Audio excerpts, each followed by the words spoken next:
Baik, Assalamualaikum warahmatullahi wabarakatuh tuan dan puan, kepada rakan Facebook dan follower page Nur Aminah Umar. Saya ucapkan selamat petang. Jam saya menunjukkan 4.59, jam 5 petang.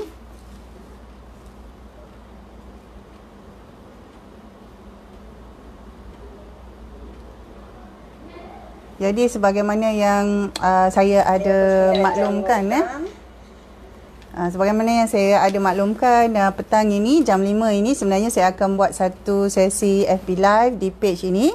Dan kepada rakan-rakan Facebook dan follow page Nur Aminah Umar, kepada yang berkesempatan boleh bersama-sama dalam sesi live ini, kerana saya akan mengambil masa lama sedikit, sekitar 30 ke 35 minit. Tetapi sekiranya ada halangan dan kekangan masa, boleh replay balik nanti, kerana saya akan tinggalkan dan tuan dan puan boleh tonton rebroadcast selepas tamat sesi FB Live. Tetapi sekiranya sempat untuk menyertai dalam mana-mana bahagian, saya saya alu-alukan tuan dan puan untuk bersama, dan sekiranya ada perkara-perkara yang mungkin dapat dikomunikasikan terus, boleh tinggalkan komen dan diizinkan insya-Allah dengan keadaan talian yang baik, maka saya akan terus respon. Jadi terima kasih kepada yang masuk, Encik Ezri. Jadi untuk tujuan ini saya akan teruskan, kerana konten hari ini yang saya nak sebut ini adalah satu situasi di mana ramai keadaan sekarang, termasuk kawan-kawan sama ada yang menjalankan perniagaan ataupun yang bekerja, mengalami situasi yang lebih kurang sama atau lebih kurang serupa, lebih kurang serupa lah dengan keadaan ramai orang lain juga. Jadi sebelum saya mulakan ni, saya ingin beri satu background. Saya sebenarnya mula bekerja secara part time semasa saya belajar di universiti. Jadi perkara itu berlaku sekitar tahun 1990, lama dah, dalam sekitar 1998, 1999 begitu. Saya sudah bekerja secara part time pada hujung-hujung tahun pembelajaran di universiti.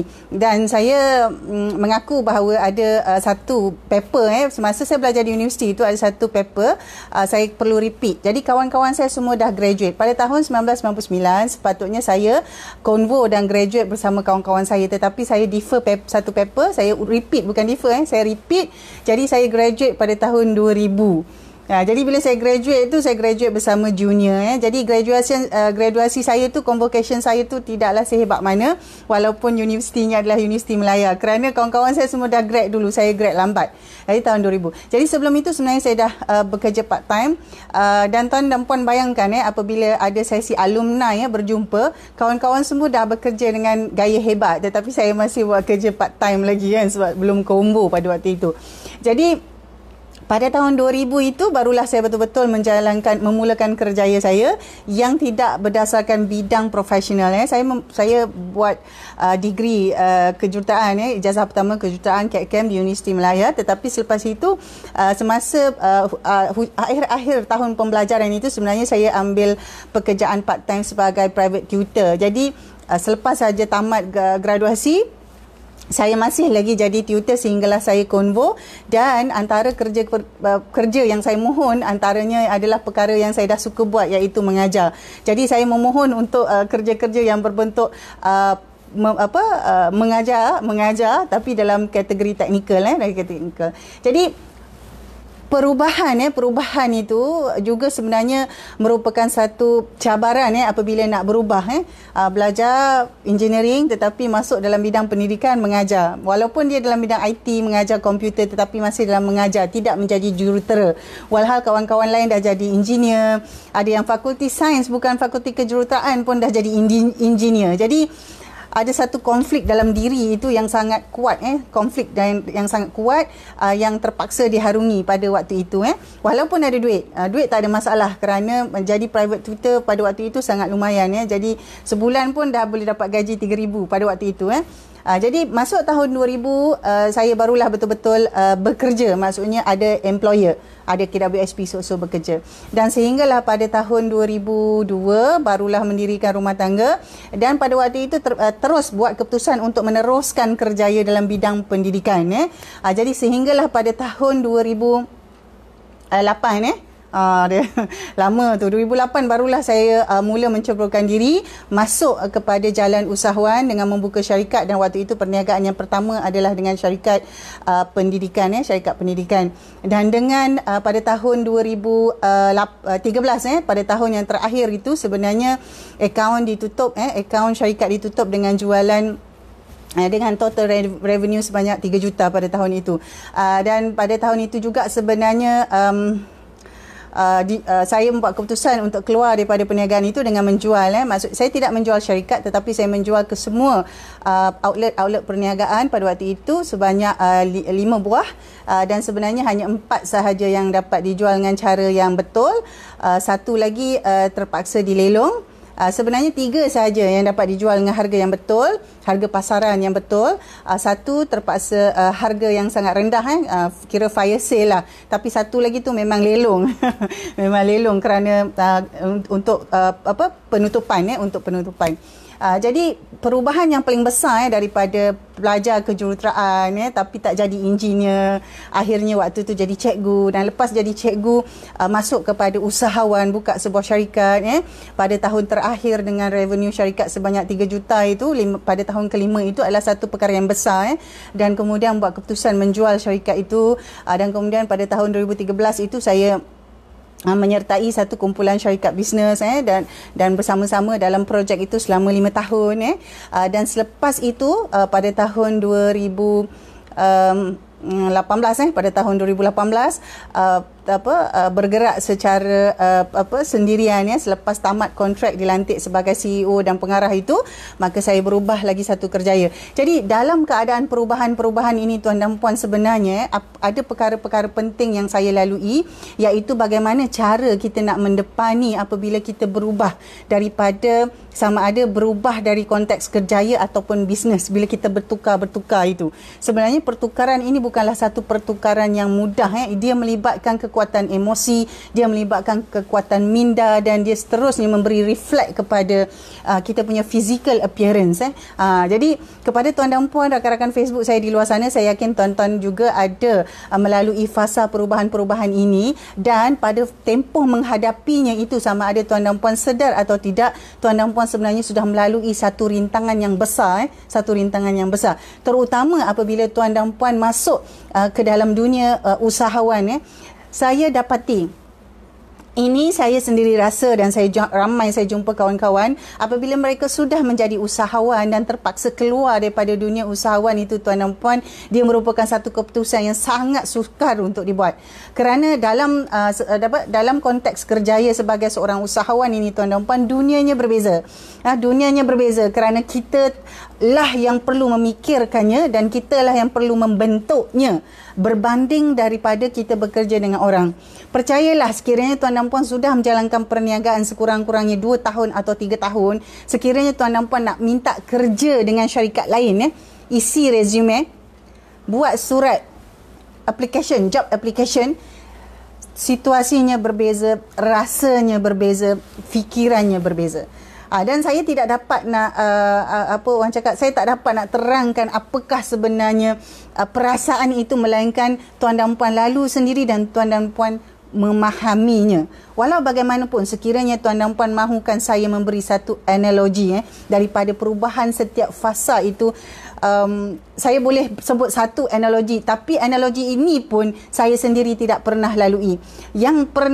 Keadaan yang pernah saya lalui pun yang paling sukar adalah kehilangan ibu. Itu adalah satu keadaan, tapi saya rasa emosinya jauh berbeza.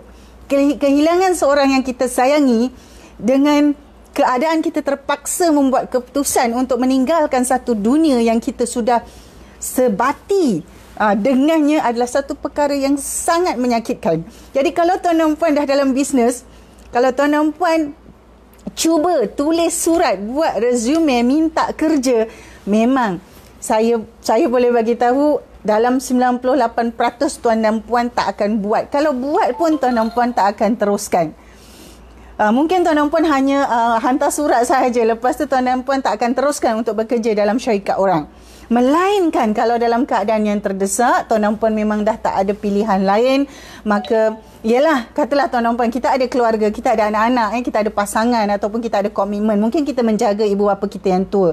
Jadi bila kita tak ada pilihan, memang kita akan buat. Kerana itu adalah kita punya semangat. Kita punya entrepreneurship spirit itu mengatakan bahawa do it whatever it takes. Jadi kalau kita kata kita perlu nak tanggung ahli keluarga kita, kalau kita terpaksa kerja balik, kita terpaksa jadi kuli, kalau sebelum ni kita jadi CEO, lepas tu kita cuma jadi kerani, pada satu tahap sebagai seorang usahawan dia akan buat juga. Tetapi saya yakin jauh dalam hati dia akan berusaha, dia akan kata ini adalah sementara.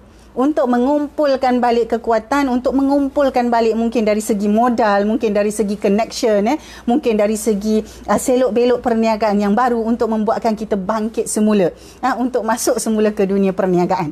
Dan kalau tuan bekerja pun tidak akan lama. Saya rasa mungkin 2-3 tahun lepas tu tuan dan puan akan keluar dan mulakan balik satu inisiatif baru.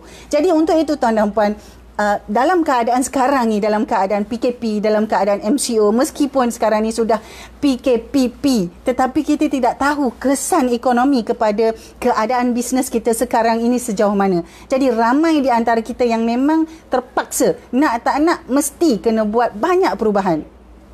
Ada rakan-rakan yang sudah masuk bisnes lain. Ada rakan-rakan yang sudah mengubah bisnes model. Ada rakan-rakan yang sudah buat macam-macam, dan saya yakin itu adalah satu keadaan yang menunjukkan betapa tingginya semangat keusahawanan itu, the survival, orang kata keinginan tu, keinginan untuk survive itu sangat tinggi. Jadi rakan-rakan kita di luar sana, bila mereka buat perubahan itu, kita sokong kerana apa? They have the spirit as an entrepreneur. They are willing to go out there and do what it takes to survive. Jadi kalau kawan berubah perniagaan tu, kita janganlah pula kita memperlekeh-lekehkan, nak ketawakan dia. Tidak. Kerana itu adalah satu usaha yang dia buat. Jadi kalau ada kawan-kawan kita yang mula dalam tempoh PKP ini, banyak yang mula buat video, buat FB live, meskipun tidak perfect, meskipun tidak elok, kita bagi sokongan. Kalau tak nak tengok, tak nak tonton sampai habis pun tak apa. Tinggalkan like. Sekurang-kurangnya kawan-kawan kita itu, rakan-rakan bisnes kita itu akan belajar. Ini adalah satu proses pembelajaran. Baik, saya ingin terus masuk ke dalam poin yang saya ingin kongsikan, iaitu apakah sebenarnya 5 cara dalam tempoh dari tahun 1999 sepanjang perubahan itu sehinggalah sekarang tahun 2020, tuan dan puan. Saya boleh katakan ada beberapa perkara yang saya bawa dan saya boleh ambil sebagai pengajaran. Jadi mana-mana yang baik tuan dan puan ambil. Mana-mana yang baik yang boleh diaplikasikan, ambil. Yang pertama sekali tuan dan puan, kita mesti ada satu kefahaman bahawa kita adalah manusia yang berharga. Own your worth. Kita ni ada nilai, maka kita kena ambil balik nilai tu. Katakanlah tuan dan puan, selama ini tuan dan puan dah buka syarikat, tuan dan puan dah jadi CEO. Sebulan tuan dan puan dah boleh buat jualan 300,000, katalah contoh.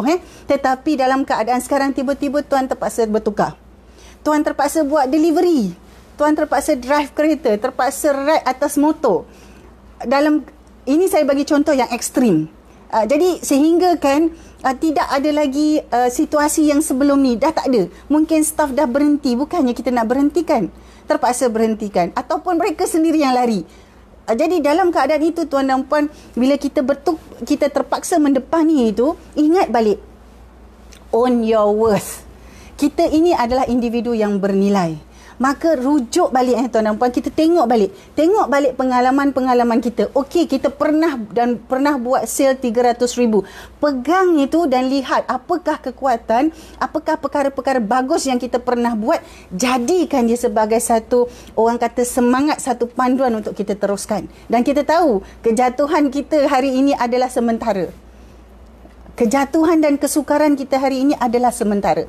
Jadi kalaulah orang ketawakan kita kan, tiba-tiba kita jual apa orang kata, kita jual air ke, kita buat delivery cake ke, kita jual lipstick ke, kita jual maskara ke, kita jual buku ke, tak apa, kita buat. Kerana kita tahu kita ada nilai yang membolehkan kita buat. Tuan dan puan, bukan semua orang boleh jual di Shopee. Bukan semua orang boleh pandai nak jual di Lazada. Bukan semua orang boleh dapat klien untuk ambil delivery kita. Bukan semua orang boleh buat, jadi kita boleh buat. Tak apa. Jadi Itu adalah antara spirit dan semangat yang kita kena kekalkan.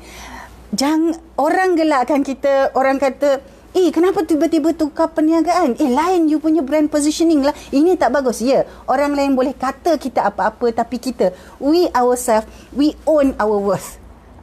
Bukan senang kan tuan-tuan puan, kita nak ubah tu. Kalau sebelum ni kata, contoh yang paling ringkas, sebelum ni kita buat training, kita bercakap di atas stage, kita ada 4,000 audience, kita ada 2,000 audience, tapi tiba-tiba kita terpaksa bercakap di depan telefon macam yang saya buat ni, dan mungkin yang mendengar ni cuma 10-12 orang. Tak apa. Kerana semua pengalaman kita yang terdahulu itu sebenarnya yang membolehkan kita jadi macam kita ini sekarang. So jadi cara yang pertama sekali, appreciate yourself first. Tak kisahlah sebelum ni CEO tiba-tiba tak jadi CEO, syarikat pun tak ada, contoh yang ekstrim. Dalam keadaan saya sebelum ni, kerana sebelum ini saya ada syarikat saya sendiri, saya berkuasa 100%, saya adalah pengarah, saya melihat cash flow dan laporan keuangan yang bagus. Jadi tak apa. Maka pertama sekali caranya adalah appreciate yourself, own your worth, know what best you can do. Jadi tak semua ada yang boleh bertukar, tak semua. Kalau tuan dan puan suruh saya menjual lipstick, maskara, jual kek sekalipun, saya mungkin tak boleh. Tetapi ramai kawan-kawan saya di luar sana boleh, dan saya salute tu, saya respect. Dalam keadaan sukar tu tadi, dia boleh juga buat. Ada yang kawan macam-macam. Tapi tuan dan puan kena ingat, kita kena appreciate ourselves first, own our worth, because we know we have gone through a lot, that what makes what we are today. Itu yang pertama sekali. Kalau kita tak confident dengan diri kita, orang ketawakan kita pun kita dah down, tak boleh. Patah balik. Kalau kita dulu dah menjelajah 100 sekolah setahun, kita jadikan itu sebagai satu profil, satu portfolio, maknanya kita dah pernah buat sesuatu yang orang lain tak buat. Jadi kita dah ada tu, kita clear. We know that we are the best person in what we are doing. Okay. Kedua, kita kena move on. Katalah contoh, pada tahun 2013, selepas saya menjual syarikat saya tak jual lagi, bisnes tu saya jual, maka tiap-tiap bulan saya dah tak ada cash flow, saya dah tak ada income yang macam sebelum ni. Jadi apa yang berlaku tuan dan puan, bila saya buat networking, saya keluar, saya ada masalah. Sebab saya tak boleh move on isunya. Jadi saya ada masalah. Bila orang tanya, Puan Min, sekarang puan buat apa? Tuan dan puan tahu apa jawapan saya? Saya jawab begini. Masa tu saya tak tahu, tapi bila saya reflect balik, saya ingat. Saya akan jawab, sebelum ni saya buat net. Sebelum ni saya buat net. Hinggalah pada satu sesi networking, saya berjumpa dengan satu hamba Allah. Saya tak ingat siapa dia, tetapi dia seorang wanita. Saya ucapkan terima kasih kerana dia lah yang menyebabkan saya, dia macam bagi saya satu tembakan, dum, macam tu tau. Jadi saya sedar. Dia kata, no, I don't want to know what you did before. Now, what are you doing now? Dia tanya. Bila dia tanya tu, baru saya tersedar, lah, kenapa saya asyik nak cerita apa yang dah lepas? Sekarang ni saya buat apa? Lepas daripada tu, barulah saya realize bahawa saya kena move on. Jadi bila kita nak perkenalkan diri, kalau kita dah buat bisnes yang baru, perkenalkan saja diri dengan cara yang baru. Itu sebabnya tuan dan puan, saya berkata ini kerana atas perkara yang saya buat. Kalau tuan dan puan perasan, semua video yang saya upload di YouTube bermula daripada 5 hari bulan 4 tempoh hari, saya akan buat pengenalan kepada tuan dan puan yang baru menonton video ini. Nama saya Nur Aminah Omar, saya seorang business advisor, bla bla bla bla. Saya ulang benda tu kerana saya tahu saya perlu cakap, barulah perkara itu sampai masuk dalam diri saya dan keluar semula. Jadi kita kena move on. Sudahlah, macam sebelum ni saya adalah seorang CEO, saya adalah seorang pengarah. Tiba-tiba saya dah bukan CEO, saya dah bukan pengarah. So what? Move on. Kalau orang tanya, okey sekarang buat apa, ceritakan saja. Tak perlu cakap, sebelum ni saya gini, sebelum ni saya gini, tak perlu. Tetapi semua itu ada tercatat dalam portfolio kerja kita, dalam profil kita. Kerana kita tak boleh buang. Itu adalah salah silah kerjaya kita, tak boleh buang. Dalam CV kita ada, biarkan di situ. Kalau orang nak tahu, orang minta, boleh tengok. Tuan dan puan, kalau nak tengok profil saya, ada di blog saya, www.nuraminahomar.com. CV hanya saya akan beri kepada pihak-pihak yang memerlukan untuk urusan kerjasama. Baru saya akan bagi CV. Jadi, Tuan dan puan, saya sendiri mengalami nak move on tu susahnya. Saya cakap terus terang tuan dan puan dengan pengalaman menjual bisnes itu dan company tak boleh tutup lagi sebab itu company sedang berhad dan ada banyak perkara, jadi ada banyak isu lagi, bukanlah isu apa, technicality yang saya kena urus. Jadi belum tutup lagi, masih dalam proses. Jadi bila dalam keadaan itu tuan dan puan, saya secara terus terang daripada masa itu, walaupun saya dah sibuk waktu itu dalam satu syarikat joint venture yang baru, tetapi deep inside jauh dalam lubuk hati itu saya mengambil masa 2 tahun untuk recover. 2 tahun untuk recover, maksudnya untuk menerima hakikat bahawa syarikat tu dah tak ada, bisnes tu dah orang lain ambil, maksudnya outlet tu orang lain dah urus.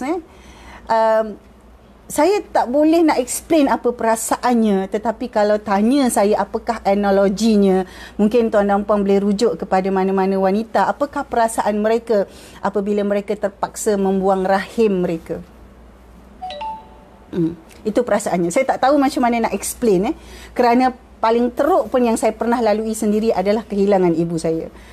Jadi saya, kalau tanya saya kan, jadi mana-mana kawan-kawan yang terpaksa tutup bisnes tu, percayalah, ada lagi cahaya di hadapan.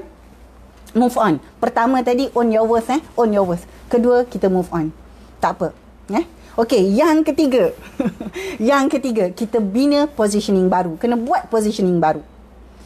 Kalau tuan dan puan, rakan-rakan Facebook dan follower page ini, kalau ada yang memang follow saya dari tahun 2008, 2013 hinggalah sekarang, tuan dan puan akan nampak saya sendiri bekerja keras untuk membuat perubahan. Kerana tuan dan puan, perubahan itu mesti datang dari diri kita sendiri. Tak boleh nak buat apa, kita terpaksa berubah. Dan kita tahu kita dah buat silap. Sebelum ni dah banyak buat silap, maka sekarang kita kena betulkan. Dan kita kena berubah dari diri kita sendiri.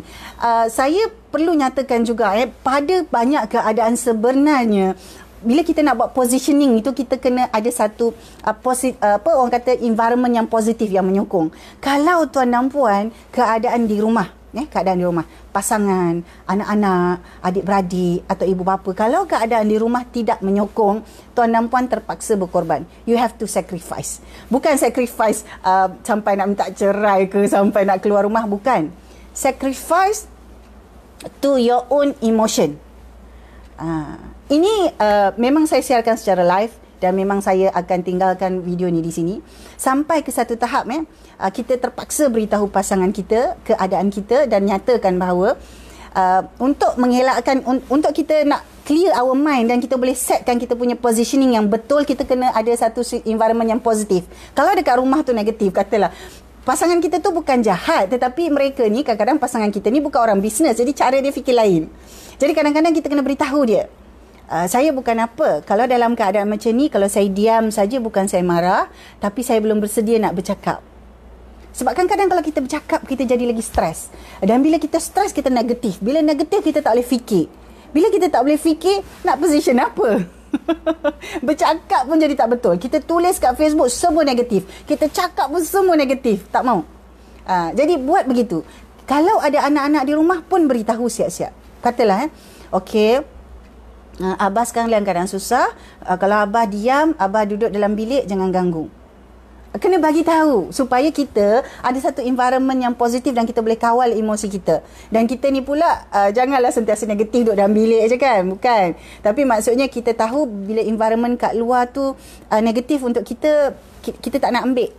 So kita distance kejap. Macam sekarang lah COVID-19 kan, distancing. Macam tu juga. Bukannya kita, COVID-19 tu hal lain. Yalah, bila kita distance dengan kawan-kawan kita, bukannya kita benci, bukan. Tapi nak menjaga keselamatan. Kalau dengan keluarga kita, kita kena bagi tahu. Kalau dengan orang umum, nak buat macam mana? Public community, tak boleh lah. Tapi dengan keluarga, kena bagi tahu. Kalau kita tak boleh nak balik kampung, kalau kena bagi tahu. Jadi, bila kita clear, kita relax, kita ready, bina position baru.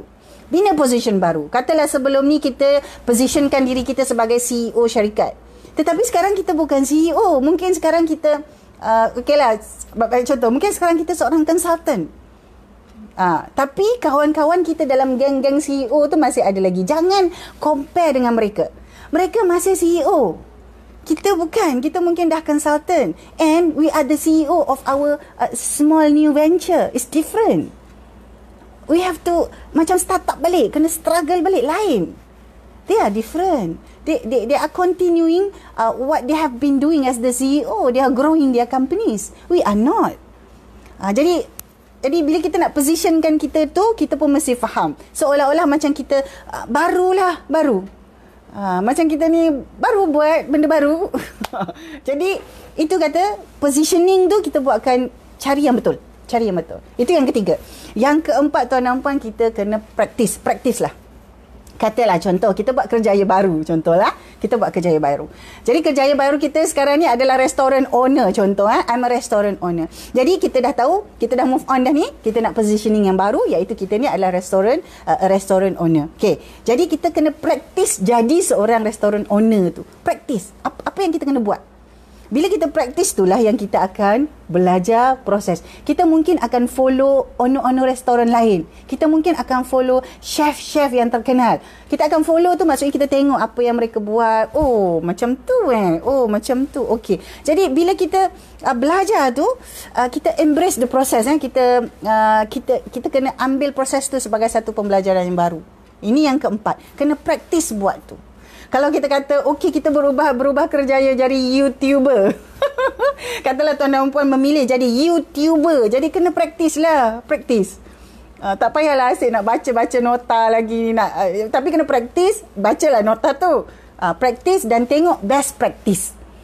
Jadi tuan dan puan, kalau tuan dan puan tengok pada tahun 2018, saya ingat sangat tarikh tu. Bulan Oktober 2018, first time saya buat FB Live.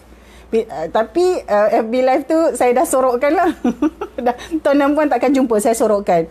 Kalau tengok tu, aduh ya Allah, saya pun sakit kepala. Dan pada tahun 2019 dan 2020, semua FB Live yang lama saya tu saya dah download, saya dah simpan. Bila saya tengok pun saya ketuk kepala 2 kali kata kan. Oh macam tu saya dulu. Jadi over a period of time, as we practice, we make it better.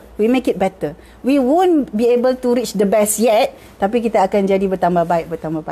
Best tu kita tak tahulah nanti bila kan. Jadi practice dengan positioning baru tu practice. Itu yang keempat.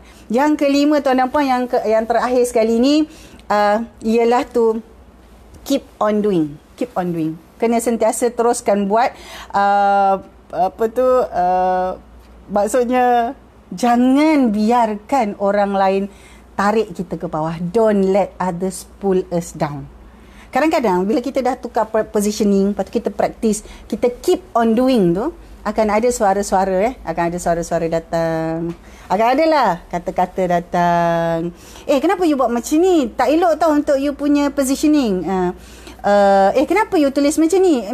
Kalaulah komen-komen tu betul ataupun komen-komen itu diberi secara constructive feedback, ambil.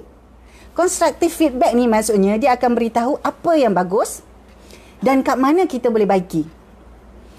Yang komen negatif ni, dia semua hentam. Apalah Puan Min, suara tak dengar, video tak edit, macam-macam. Tak apa, kerana kita ambil. Tapi dia tak bagi tahu macam mana nak buat kan. Maksudnya it's not a feedback, is a comment. Is a comment. Kalau dia bagi feedback, dia akan cakap, saya dapat banyak feedback. Kalau tuan dan puan tahu, saya dapat banyak feedback kerana dia bagi tahu, contohnya, puan setting video puan ni gini-gini. Puan boleh buat gini. Jadi dia bagi tahu apa yang saya kena buat untuk baiki. Itu baru best. Kerana itulah feedback, kerana dia bagi tahu. Kalau dia cuma condemn, Puan Min, suara tak elok lah. Tapi dia tak cakap pun, Puan Min, apa kata beli mikrofon? Kalau tak ada mikrofon, beli tu orang kata earphone tu je pun tak apa, yang guna untuk jawab telefon tu. Jadi bila dia bagi cadangan macam tu, maksudnya dia bagi constructive feedback. Saya ada terima feedback termasuk bagaimana appearance. Saya ada terima feedback, tetapi mana-mana feedback yang tidak bercanggah dengan nilai-nilai yang saya pegang, saya ambil. Mana-mana yang bercanggah tu saya biarkan sajalah, saya diam saja. Begitu. Jadi jangan biarkan orang lain tarik kita ke bawah. Don't let other people pull you down. Yang pertama, own your worth, own yourself first. Second, move on. 3, positioning it right. 4, practice. 5, keep doing. Buatlah tuan dan puan, kerana sejarah silam, kejayaan-kejayaan silam kita itu jadikan sebagai satu, orang kata, profile, portfolio yang kita boleh leverage on. Sebagai contoh, kenapa saya berani dan saya boleh cakap dan saya boleh siarkan live video begini? Kerana profil saya tadi, portfolio saya tadi. Dari tahun 1999 tu buat kerja part time. Best kerja part time tu tuan nampak waktu tu 1998, 1999 macam tu, 3,000 sebulan clean. Bersih kan? Jadi home tutor. Best. Lepas tu banyak masa senggang. Best. Tapi selepas itu perlu bertukar kerana ini reality. Jadi kalau tuan dan puan bertukar kejaya, bertukar bisnes, nothing wrong with it. Remember, if you change your career, you change your business, nothing wrong with it. It just that you have different, you have change in your business interest. Kalau katalah tuan dan puan, sebelum ni tuan dan puan kerja di syarikat A, kemudian tuan dan puan kerja di syarikat B, adakah bermakna tuan dan puan ini seorang yang teruk? Tak kan? Ataupun sebelum ini tuan dan puan 2 tahun dilantik jadi CEO syarikat A, 2 tahun dilantik jadi CEO syarikat B, 3 tahun dilantik jadi CEO syarikat C, kemudian langsung tak dilantik jadi CEO. Adakah bermakna tuan dan puan teruk? Tak. Bukan. You may want to do something else, or those companies are no longer suit with your capacity. Itu sahaja. Jadi perkara itu adalah normal. Jadi kita tak boleh nak rasa, oh, orang cakap saya ni tak dapat bertahan lah semasa COVID, saya sedih. Bila saya tutup perniagaan, orang kata saya ni quit. Saya ni tak ada resilience, saya ni tak dapat bertahan, saya bukan seorang usahawan. No, there's no such thing. There's no such thing. Because all these things happen now at this moment is only your temporary down. We can always go down the valley, we can always go up back to the mountain. We decide. Jadi kepada tuan dan puan saya dah kongsikan antara 5 perkara ini, antaranya perkara yang saya sedang buat dan telah buat dalam melalui perubahan-perubahan sama ada dalam kerjaya dan juga dalam bisnes. Dan tuan dan puan, dalam kelima-lima perkara ini saya beritahu saya tidak melakukannya sendirian. Saya tidak melakukannya sendirian. Ada beberapa orang mentor, ada beberapa orang coach, ada beberapa orang rakan perniagaan, ada beberapa individu dalam keluarga yang memang sebenarnya memberi sokongan walaupun dia orang tak buat apa-apa. Saya ada seorang kakak yang biasa saya akan telefon. Dia tak buat apa-apa pun, dia cuma dengar. Tetapi itu adalah sokongan bagi saya. Termasuklah pasangan kita.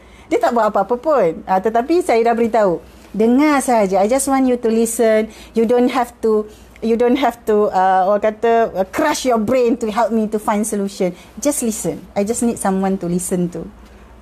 Jadi benda tu sebenarnya 5 ni yang saya kata, yang saya dah buat, yang saya sedang buat, ini merupakan adanya satu sokongan. Untuk pengetahuan tuan dan puan, selain daripada business advisor dan coaches di ABA Malaysia, saya ada juga coach lain di luar yang membantu. Maksudnya kita perlukan banyak sisi pandang, banyak angle. Dan pada masa yang sama ada beberapa orang mentor yang mentor ni dia jarang-jarang kita jumpa. Yang jarang-jarang kita jumpa. Setahun 2 kali, 3 kali, 4 kali. Saya ada seorang mentor dari segi kerjaya. Saya ada seorang mentor dari segi mengurus perubahan, dan saya ada seorang mentor yang membantu saya untuk stay focus stay focus in your purpose tu tadi. Kalau nak kata dari segi ustazah tu, kalau ustazah di ISMA, saya jarang berjumpa mereka, tapi saya follow mereka. Saya jumpa macam setahun sekali, 2 kali, tetapi selebihnya saya akan follow di Facebook, saya akan follow di social media. Itu kelebihannya, kelebihan IT. Follow mereka kerana apa yang mereka cakap, apa yang dalam FB live tu, kalau tuan dan puan pilihlah apa-apa yang tuan dan puan nak follow kan. Macam saya beritahu ada benda-benda yang saya follow. Jadi supportive circle ni kita join dan kita create. Jadi kalau tuan dan puan berada dalam keadaan sukar, tuan dan puan, kita sama-sama bagi sokongan. Your fight is different. My fight is different. I want to win my fight and I want to win yours. So dengan itu, FB Live kali ini saya tamatkan. Sekali lagi kita doakan yang baik-baik untuk kawan-kawan kita yang mana berubah kerjaya ke, berubah bisnes ke, apa pun sekali yang kita buat, kita doakan insya-Allah kita akan melalui pasca MCO ini dan seterusnya dengan keadaan yang lebih baik insya-Allah. Okey, jadi untuk itu tamat FB Live saya ya, dalam 30 minit macam tu, 40 minit. Kepada yang masuk, walaupun saya tak berkomunikasi ini tak apa, kerana saya tahu tuan dan puan masuk, insya-Allah kita jumpa lagi dan kita teruskan insya-Allah, jumpa lagi dalam video yang akan datang. Assalamualaikum, bye for now.